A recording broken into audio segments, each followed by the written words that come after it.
चलिए, स्वागत है आप सभी का इनोवेटिव कोचिंग सेंटर में। आज हम बात करने वाले हैं कक्षा 11वीं के अर्थशास्त्र के इंपॉर्टेंट क्वेश्चंस के बारे में। कुछ महत्वपूर्ण क्वेश्चंस जो इस बार मिड टर्म के एग्जामिनेशन में पूछने की पूरी पूरी संभावना है। और इस क्वेश्चन को इस तरीके से एनालाइज करके मैं लेकर आया हूँ आपके लिए।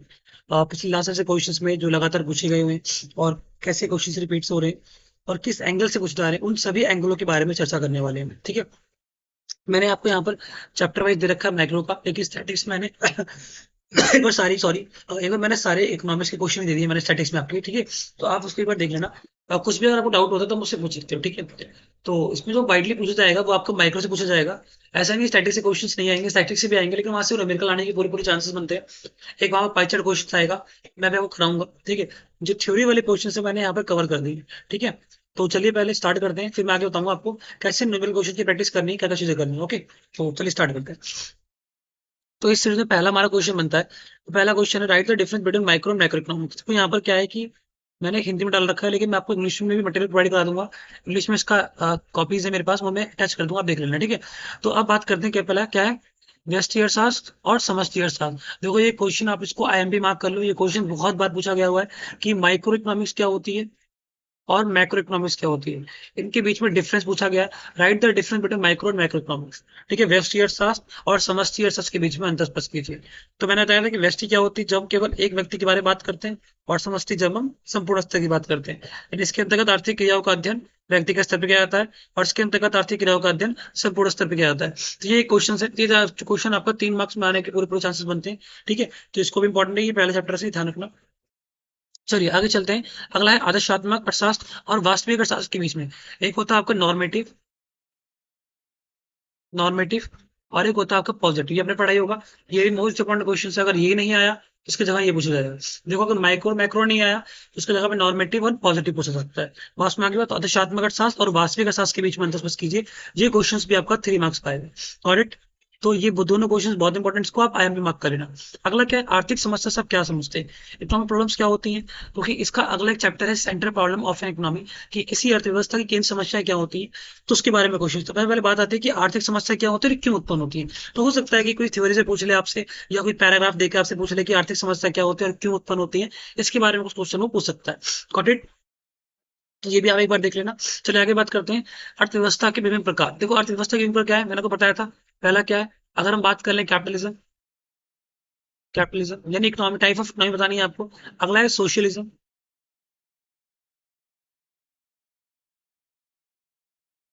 सोशलिज्म। अगला है आपका मिक्स। तो यहाँ पे 3 तरह की इकोनॉमी होती है। How many types of economy. तो ये इकोनॉमी के बारे में पूरा क्वेश्चन है। इकोनॉमी कितनी तरह की होती है। ठीक है। How many types of economy, पूरी इकोनॉमी की बात की जा रही है। तो मैंने आपको पढ़ाया भी है इकोनॉमी किस तरह की होती है। इकोनॉमी 3 तरह की होती है, और क्या क्या फीचर्स है ये मैंने आपको करा रखा है। तो एक बार आप इसको देख लेना। ठीक है। ये क्वेश्चन भी आ सकता है चांस है, लेकिन फर्स्ट चैप्टर में से जो ज्यादा इंपॉर्टेंट क्वेश्चन है वो इन दोनों में से ही है। ये दोनों ही क्वेश्चन बहुत इंपॉर्टेंट है और यहाँ से पूछे जा सकते हैं। मैं पहले ही फोन कर रहा हूँ, आप इन सब चीजों को पढ़ लेना, इससे बाहर कुछ नहीं आने का। जहाँ तक मेरी एनालाइज बताती है, क्वेश्चन का दायरा यही होगा। लेकिन ये हो सकता है कि 10 से 12 नंबर क्वेश्चन ऐसे आ जाए जो आपके value based question. Value based मतलब वो किसी ऐसा कुछ टाइप का ले ले जो इकोनॉमी चल रही हो करंट में, और उससे आपके चैप्टर को रिलेट करते हैं, वहां से वो क्वेश्चन आ जाए। तो वो एक अलग सिनेरियो बन जाता है। ठीक है। वो एक अलग सिनेरियो है, तो आप उसको देख लेना एक बार। चलिए अब अगला करते हैं सेंटर प्रॉब्लम। यहाँ से बहुत इंपॉर्टेंट क्वेश्चन, इस पे आप एक क्वेश्चन आपका है ये उपभोक्ता वाला। ये वक्र क्या है, इसको आप आईएमपी मार्क कर लो, ये बहुत बार पूछा गया हुआ क्वेश्चन है। उपभोक्ता और संभावना वक्र क्या होता है, पीपीसी वक्र क्या होता है, production possibility curve, PPC curve क्या होता है। यहाँ से बहुत बार क्वेश्चन आए गए हैं, तो आप इसको एक बार देख लेना। ये बहुत इंपॉर्टेंट है। ठीक है। यहाँ से बहुत बार क्वेश्चन आए हुए, तो ये अनगिनत बार समझ लो आप इसे। ठीक है। तो बहुत बार पूछे गए हुए। ठीक। तो इसको आप टाइम पे मार्क कर लेना। अगला क्या है, अर्थव्यवस्था की 3 समस्या पता है, how to produce, for whom to produce and what to produce. 3 तरह की समस्या होती है, तो वो आपको बताना, डिफाइन करने में 6 मार्क्स का क्वेश्चन सकता है। किसी अर्थव्यवस्था की समस्या क्या होती है, तो कई समस्या 3 तरह की होती है, क्या उत्पादन किया जाए, कैसे उत्पादन किया जाए, किसके लिए उत्पादन किया जाए। ये मैंने आपको बहुत से डीपली पढ़ा रखा है। इसका सॉल्यूशन आ सकता है। सॉल्यूशन मैंने आपको करा रखा है, सॉल्यूशन क्या होता है, कैसे किस अर्थव्यवस्था में कैसे कैसे निर्णय लिए जाते हैं। तो सॉल्यूशन के ऊपर क्वेश्चन पूछ सकते हैं। Got it. चलिए आगे बात करते हैं। कि किसी अर्थव्यवस्था की विभिन्न की समस्या क्या चर्चा की, तो पता ही हो गया। हर इकोनॉमी में तीन तरह की समस्या होती है, how to produce, what to produce and for whom to produce. तीन तरह की समस्या होंगी, ध्यान रखना। अगला है मिश्रित अर्थव्यवस्था। देखो मैं पहले नहीं कह रहा कि मिश्रित या खुली अर्थव्यवस्था को बोलते हैं कैपिटलिज्म। कैपिटलिज्म और मिक्स इकोनॉमी के बीच में डिफरेंस बताने को बोल रहा है। हो सकता है कि आपका आ जाए कैपिटलिज्म एंड सोशलिज्म के बीच में, सोशलिज्म मिक्स के बीच में, तो किसी के बीच में भी तीन अंतर आ सकता है, ध्यान रखना। 3 नंबर क्वेश्चन आएगा और इन दोनों में से किसी भी डिफरेंस पूछ लेगा, चाहे फिर आप मिक्स दो, सोशल हो, कैपिटलिज्म, तीनों में से किसी को। तो तीनों इकोनॉमी आप अच्छे से पढ़ के जानो। तो मैं आगे बताता हूँ, इसके बाहर कुछ आने की पूरे चांसेस नहीं, ध्यान रखना। ये बहुत मेहनत से मैंने सारे क्वेश्चन अटेंड किए हैं, और किस किस तरह से क्वेश्चंस आ सकते हैं वो मैं कह रहा हूँ कि एग्जैक्टली ये पूछा जाए ऐसा बिल्कुल भी नहीं है। हो सकता है कि परिभाषा बदल दी गई हो सकता है कि उसकी वर्डिंग बदल दी गई हो, लेकिन जहां तक मेरा एनालाइज ये कहता है कि क्वेश्चंस इसके दायरे में रहने के पूरे पूरे चांसेस है। मैं पूरी गारंटी तो नहीं सकता, बट फिर भी मैं कह सकता हूँ 70-80% क्वेश्चन आने के पूरे पूरे चांसेस बन सकते हैं, क्योंकि लास्ट से क्वेश्चन ऐसे ही पूछे जा रहे हैं। ठीक है, हो सकता है कि 10-15 नंबर की गारंटी तो मैं भी नहीं लेता, क्योंकि 10-15 नंबर क्या होते हैं, वैल्यूएशन होते हैं, तो वो कैसे भी आते हैं, वो आपकी सिनेरियो पर डिपेंड करते हैं कि आपकी मानसिकता कितनी डेवलप है, आप किसी कैसे सोच सकते हैं। ठीक है, पर मोस्टली तो पूछने की संभावनाएं है वो इस तरह की, क्योंकि ये सब चीजें बेस हैं और ये बहुत इंपॉर्टेंट है। ठीक है बेटा, चलिए आगे चलते हैं। पिताजी मैंने आपको पीपीसी कर्व क्या होता है, पीपीसी कर्व की डेफिनेशन बतानी होगी आपको, और उसकी 2 फीचर बताने होंगे कि देखो मतलब पीपीसी कर्व कुछ ऐसा होता है, पीपीसी कर्व है तो मैंने क्या बताया था, it is downward from left to right. यानी यहाँ से लेकर ये लेफ्ट टू राइट क्या डाउनवर्ड है पहला, और यहाँ से क्या होता है, ये देखोगे आप, इसकी जो इसका ओरिजिन पॉइंट है, ये क्या है हमारा एक, ये हमारा एक ओरिजिन पॉइंट है, क्या है, एक ओरिजिन पॉइंट है हमारा। तो ये ओरिजिन पॉइंट से क्या होती है, कॉनकेव होती है, क्या होती है, कॉनकेव होती है। ये नतोदर होती है, नतोदर होती है। तो आप पीछे देख लेना, गॉट इट यहाँ तक। चलिए अवसर लागत क्या होती है, बताया था मैंने, अवसर लागत क्या होती है, अपॉर्चुनिटी कॉस्ट, ये पढ़ लेना एक बार। किसी अर्थव्यवस्था की केंद्र समस्या क्यों जन्म लेती है, सॉरी ये क्यों किन नहीं, यहाँ पे क्यों लगा दो कि क्यों जन्म लेती है। क्यों, क्योंकि मनुष्य की, सॉरी, क्योंकि मनुष्य के जो संसाधन ये होते हैं वो क्या होती है, सीमित होती है, परंतु उसके अल्टरनेटिव यूजेस होते हैं, कह लो कि मनुष्य की जो आवश्यकताएं हैं वो असीमित होती है, ये भी फॉर्म बना सकता है। ठीक है, सिंपल साधारण शब्दों में ये कह सकते हैं कि संसाधन सीमित होते हैं तथा उसके वैकल्पिक प्रयोग होते हैं, resources are limited and there is alternative uses of resources, that's why the economic problems will be created. Okay, got it. चलिए आगे चलते हैं इसकी तरफ। ये भी आप आईएमपी मार्क कर लीजिए, ये बहुत बार पूछा गया हुआ है, आईएमपी मार्क कर लो आप इसको। कुल उपयोगिता इसको बोलते हैं टोटल यूटिलिटी, और सीमांत उपयोगिता यानी इसको एमयू बोलते हैं मार्जिनल यूटिलिटी। इनके बीच में रिलेशन या अंतर पूछ लेगा, रिलेशन संबंध या अंतर जो भी है, इस तरीके से क्वेश्चंस आ सकते हैं 3 नंबर क्वेश्चन में। बहुत बार पूछा, अगर ये नहीं आया तो इसके जगह पे एक न्यूमेरिकल क्वेश्चन आ जाएगा, और न्यूमेरिकल कैसे निकालना है ये सब मैंने आपको बता रखा है, सब मैंने करवा रखा है। टीयू कैसे निकालोगे, एमयू कैसे निकालोगे, वो तो बहुत ईजी हो जाएगा आपके लिए। तो यहाँ से क्वेश्चन पूछ सकते हैं। ठीक है बेटा, उपयोगिता क्या होती है, किसी वस्तु की क्या होती है, गुणवत्ता। उपभोक्ता संतुलन से आप क्या समझते हैं, बिल्कुल एकदम ये आ जाएगा। कंज्यूमर इक्विलिब्रियम क्या होती है, ये बहुत इंपॉर्टेंट है क्वेश्चन, यहाँ से भी आ सकता है। जो कंज्यूमर इक्विलिब्रियम से एक न्यूमेरिकल क्वेश्चन आएगा। न्यूमेरिकल मतलब आपको दो प्राइसेस, आपको एक बजट दे रखा होगा, उसको हम एमजीएम कहते हैं। ठीक है, और उसकी तरफ आप दो गुड्स दे रखे होंगे, प्राइस भी दे रखी होगी, उसकी तरफ से आपको बताना होगा कंज्यूमर इक्विलिब्रियम कहाँ पर है। मैंने इसके हिसाब से आपको क्वेश्चन करा रखे हैं। ठीक है, अब एक वस्तु के संदर्भ में कब होगा, जब एम यू एक्स अपॉन में पी एक्स इक्वल टू में एम यू एम होगा, तो एक फॉर्मूला ये हो जाता है। टू गुड्स में कब होगा, जब एम यू एक्स अपॉन में पी एक्स इक्वल टू में एम यू वाई अपॉन में पी वाई इक्वल टू में एम यू एम। तो जब ये हो जाएगा, ये टू गुड्स की सिचुएशन आ जाएगी। तो इस तरीके से इक्विलिब्रियम पॉइंट होगा। ठीक है, सीमांत अवसर लागत था, सीमांत प्रतिस्थापन दर से आप क्या समझते हैं। ठीक है, ये बहुत इंपॉर्टेंट है। सीमांत अवसर लागत, मार्जिनल अपॉर्चुनिटी कॉस्ट, ये बहुत इंपॉर्टेंट है, एमओसी। ठीक है, अगला क्या है, सीमांत प्रतिस्थापन दर, marginal rate of transfer, MRT. ये क्या होता है, जिस रेट पर आप किसी चीज को एक सर्विस से दूसरी सर्विस में ट्रांसफर करोगे, जिस रेट पर, उसको बोलते हैं सीमांत प्रतिस्थापन दर। बात समझ आ गया था, कोई दिक्कत है। चलिए, ये बहुत इंपॉर्टेंट पढ़ा रखा है मैंने, कर लेना एक बार आप। आठ समान सीमांत का नियम, लॉ ऑफ डायमेंशन क्या होता है, जब हम किसी भी गुड्स को लगातार यूज करेंगे, कंटिन्यूसली यूज करते जाएंगे, तो उससे मिलने वाली सेटिस्फेक्शन लेवल क्या होगी, कम होती जाएगी। इसी को बोलते हैं लॉ ऑफ डायमेंशन। ये आपको डिफाइन करना होगा। हो सकता है कि आपसे एक न्यूमेरिकल एग्जांपल मांग ले। मैंने बताया था कि एमयू क्या होता है, एमयू पहले बढ़ेगा फिर घटेगा फिर लास्ट में नेगेटिव हो जाएगा। तो जो बढ़ रहा है वो क्या है, पहले सिनेरियो, फर्स्ट सिनेरियो कि एमयू बढ़ रहा है, फिर अगला क्या है, घट रहा है, फिर ऋणात्मक हो जाता है, माइनस हो जाता है। तो ये सिनेरियो को दिखाना पड़ेगा, ये जाएगा लॉ ऑफ डायमेंशन। ओके, देखो 4th चैप्टर से ज्यादा कुछ आने के चांसेस है नहीं। तटस्थ वक्र यानी इसको बोलते हैं इंडिफरेंस कर्व, क्या बोलेंगे, इंडिफरेंस कर्व। इंडिफरेंस कर्व से इसके फीचर्स आते हैं। जब पूछ लेगा, कोई 3 फीचर पूछेगा और 3 6 नंबर क्वेश्चन देगा आपको, ध्यान रखना। ये ज्यादा नंबर कंटेंट नहीं करता, 6 नंबर क्वेश्चन है। तो यहाँ से बहुत बार पूछा गया है कि इंडिफरेंस कर्व क्या होते हैं और इसके फीचर्स क्या है या इसके फंक्शंस क्या है, बस ये ध्यान रखना। अगला क्या है, बजट सेट्स और बजट रेखा क्या होती है। बजट सेट्स क्या होता है, डिफरेंट कॉम्बिनेशन के जो कॉम्बिनेशन बनाए जाएंगे उसका ग्रुप होता है। और बजट रेखा वो लाइन होती है जो ग्राफिकल रिप्रेजेंटेशन देती है, ये लिमिटेशन को दिखाती है कि कंज्यूमर कितने किस सीमा तक, किस लिमिटेशन तक किसी गुड्स को यूज कर पाएगा, गॉड तक। तो ये आपका यहाँ तक कितना क्लियर हो जाएगा, 4 चैप्टर तक, 7 चैप्टर तक आ रहे हैं। तो देखो मैंने यहाँ पे फिफ्थ, और ये जो फिफ्थ दिख रहा है ना, फिफ्थ +6 कर दिया, यानी इलास्टिसिटी ऑफ डिमांड वाला ही मैंने यहाँ पे प्लस कर दिया है। इलास्टिसिटी से आपकी न्यूमेरिकल आएगा, और न्यूमेरिकल की प्रैक्टिस मैंने बहुत अच्छे से करा रखी है, तो आप इसको कर लेना। मुझे नहीं लगता कि न्यूमेरिकल कोई दिक्कत आने वाली है, 6 मार्क्स का क्वेश्चन न्यूमेरिकल से भी आ सकता है। Got it. बाकी जो थ्योरीज है मैंने यहाँ पे दे रखी है, देखो बाजार मांग, यानी मार्केट डिमांड क्या होती है, ये पूछा जाएगा आपसे। और व्यक्तिगत मांग यानी कि इंडिविजुअल डिमांड, क्या इंडिविजुअल डिमांड, ये क्या होती है, यहां से क्वेश्चन आ सकते हैं। अगला मांग का नियम, we can say law of time, law of demand. Law of demand क्या होता है, ये पूछा सकता है। अगला क्या, मांग में वृद्धि तथा मांग में खिसकाव। अब इंक्रीज इन डिमांड, मैंने आपको बताया था इंक्रीज इन डिमांड प्लस में क्या, एक्सटेंशन ऑफ डिमांड। देखो दोनों में डिमांड बढ़ेगी, इंक्रीज में बढ़ेगी और एक्सटेंशन में भी बढ़ेगी। लेकिन इंक्रीज इन डिमांड मांग में वृद्धि में कब होगी, जब आपकी प्राइस क्या रहती है, कांस्टेंट रहती है। पढ़ाया था, ये आपका जो कर्व होगा, ये आपका इंक्रीज इन डिमांड का कर्व होगा, ये वाला, ठीक है। और ये जो आपका कर्व होगा वो क्या हो जाएगा, ये हो जाएगा एक्सटेंशन ऑफ डिमांड। देखो इंक्रीज इन डिमांड में क्या होगा, जब price will remain constant but demand that will be increase, okay. तो जब आपकी प्राइस होगी वो कॉन्स्टेबल रहेगा, कांस्टेंट कह रहा हूँ, कांस्टेंट रहेगी, बट जो डिमांड होगी वो इंक्रीज हो जाएगी, राइट वर्ड शिफ्ट हो जाएगी। लेकिन अगर हम बात करें एक्सटेंशन ऑफ डिमांड की, तो इसमें क्या होगा, इसमें भी डिमांड बढ़ेगी, कब बढ़ेगी, जब प्राइस कम होगी। बस में एक में प्राइस कांस्टेंट है और एक में प्राइस का इफेक्ट है। जिसमें प्राइस का इफेक्ट होगा और मांग बढ़ रही होगी उसको बोलेंगे एक्सटेंशन ऑफ डिमांड, और जिसमें प्राइस का इफेक्ट नहीं होगा, प्राइस रिमेन कांस्टेंट रहेगी, तब मांग डिवाइड कर बढ़ेगी, तो उसको बोलेंगे इंक्रीज डिमांड। ऐसे आपका डिक्रीज और कॉन्ट्रेक्शन भी आ सकता है, मांग में कमी और या फिर मांग का संकुचन। देखिए ध्यान रखना इस बात का। मांग में वृद्धि की कारकों की व्याख्या, अब इंक्रीज इन डिमांड कौन से बताने हैं कि डिमांड क्यों इंक्रीज हो जाए, बताया जिससे कंज्यूमर्स की इनकम इंक्रीज हो जाए, है ना, प्राइस डाउन हो जाए, सब्स्टिट्यूट गुड्स की प्राइस बढ़ जाए, है ना, या फिर सप्लाई कम हो जाए तब डिमांड बढ़ जाती है। तो ये सब मैंने कुछ फैक्टर कंपोनेंट बताए थे कि डिमांड कब बढ़ती है। Got it.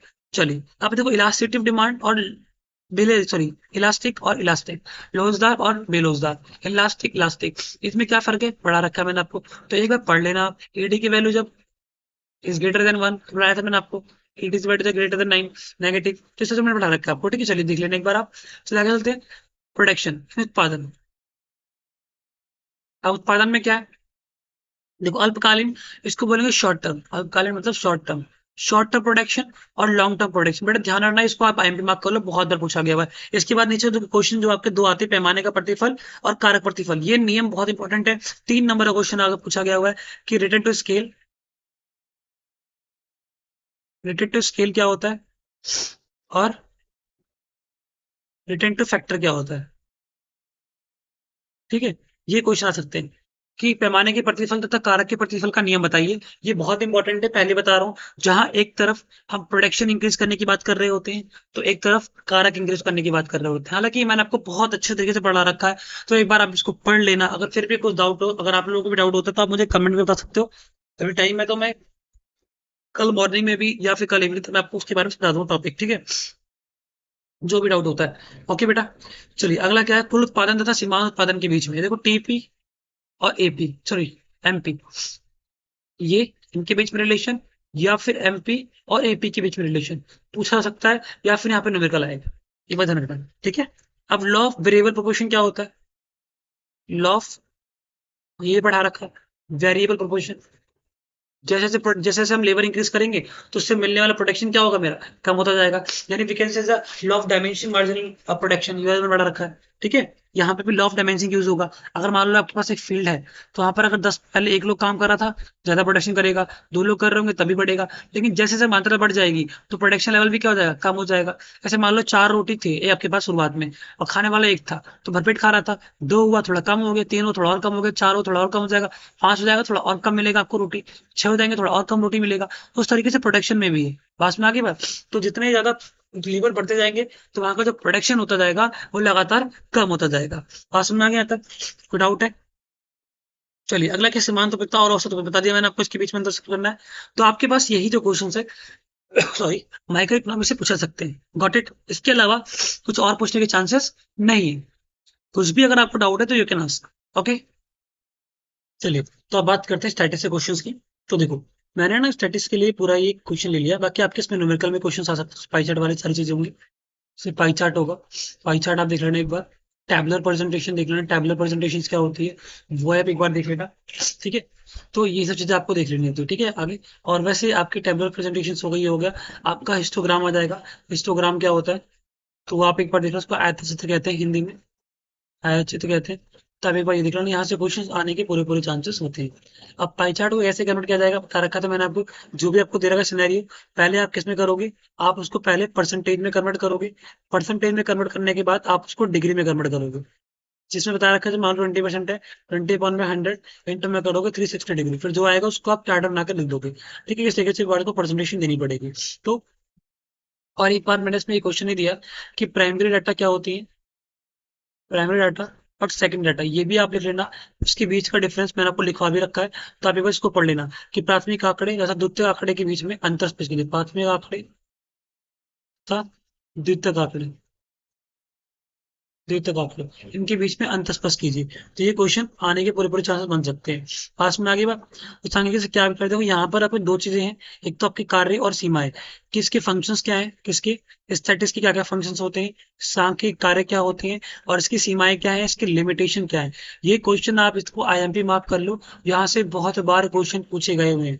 पहले बता रहा हूँ, फंक्शंस और लिमिटेशन ये पढ़कर जाना, बहुत बार क्वेश्चन आए हुए हैं यहाँ से, ध्यान रखना। ये दोनों आप इसको आईएमपी मार्क कर लो। ठीक है, अगला क्या, आंकड़ों को एग्जिट करने के लिए प्रत्यक्ष यानी डायरेक्ट।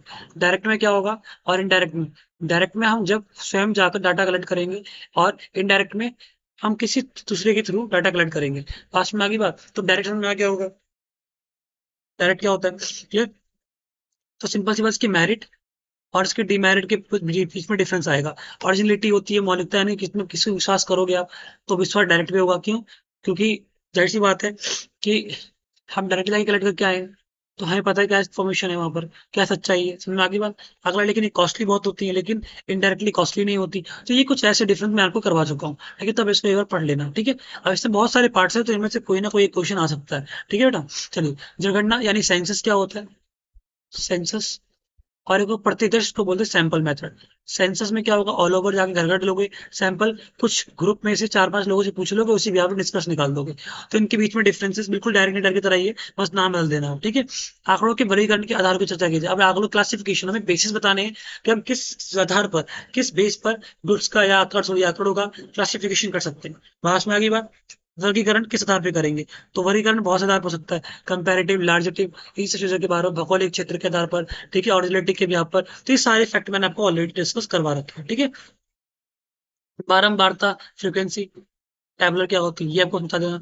अगर आंकड़ों के प्रोसीजर करने से आप क्या समझते हैं, आप प्रेजेंटेशन डाटा क्या होता है, जिसके माध्यम से डाटा को प्रेजेंट करते हैं, बताते हैं। आंकड़ों के प्रेजेंट के प्रकारों की चर्चा कीजिए। टैबुलर होता है, टेक्सचुअल होता है, फिर डायग्रामेटिक होता है, फिर एक आपका ये हो गया टैबुलर प्रेजेंटेशन। ये सारी चीजें आपकी पाई चार्ट हो गया। तो ये सब चीजें क्या है, ये इसी के पार्ट्स में। लास्ट में आ गया था, कोई दिक्कत है? डायग्रामेटिक नहीं, सारी चीजें पाई चार्ट आ जाएगा, हिस्टोग्राम आ जाएगा, बार डायग्राम आ जाएगा। ठीक है, ये सारे सारे इसमें आ जाएगा, क्या नाम है आपका, फ्रीक्वेंसी पॉलीगॉन आ जाएगा। ठीक है, ये सारे क्वेश्चन सी में आ जाएंगे, कोई दिक्कत है? चलिए, 12 अब जरा जब आंकड़ों के सेवन, अब सारणी पुष्टिकरण की कैटेगरी बाकी कीजिए। कौन कौन से करते हो, तो सारणी, सारणी मतलब टैबुलर प्रेजेंटेशन।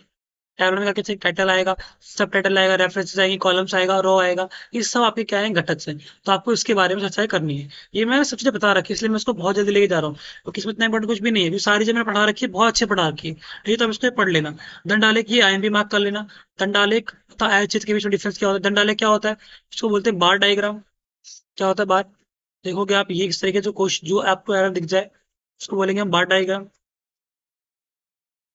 ठीक है, लेकिन एक ऐसे ही होता है, वो आपका होता है हिस्टोग्राम।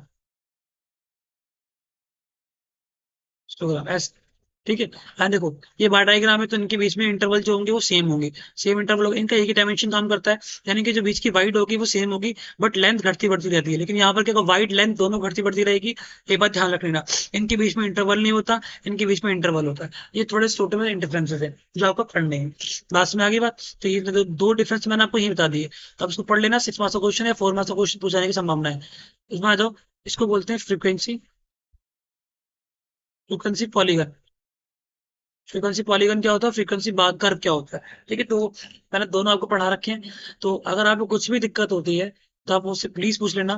फ्रीक्वेंसी पॉलीगन इसमें से ऐसे बनेगा कुछ इस तरीके से, जो हम बिल्कुल ऐसे बनाएंगे फ्रीक्वेंसी पॉलीगन, लेकिन ये फ्री हैंड नहीं होगा।